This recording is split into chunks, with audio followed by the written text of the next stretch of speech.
Hello guys, আসসালামু আলাইকুম। কেমন আছেন সবাই? আশা করি অনেক অনেক ভালো আছেন। আপনার দোয়া এবং ভালোবাসায় আলহামদুলিল্লাহ আমি অনেক ভালো আছি। আপনারা হয়তো ভাবছেন আমার এই অবস্থা কেন, আমি টাকলু হয়েছি কেন? কারণ অনেক গরম পড়ছে, আর আমাদের এদিকে না পুরো বাংলাদেশে অনেক গরম পড়ছে, সেই জন্য টাকলু হয়েছি আর কি। এটা আমি অনেক দিন থেকে এই টাকলু হইতে চাইছিলাম আর কি।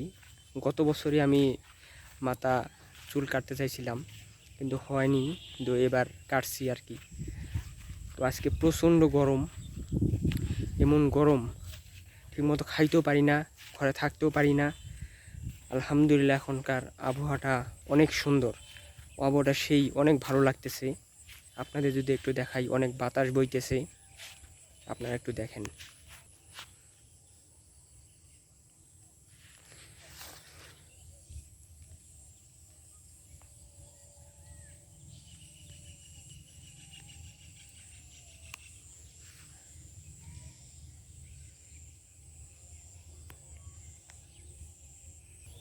আর এখন মাগরিবের আজান দিচ্ছে, আমি এখানে নদীর পাড়ে আসছি, এবার যাইতেছি আর কি। কিন্তু এখন বাড়িতে যাইতে হবে, কারণ সন্ধ্যার সময় এখানে থাকা যাবে না।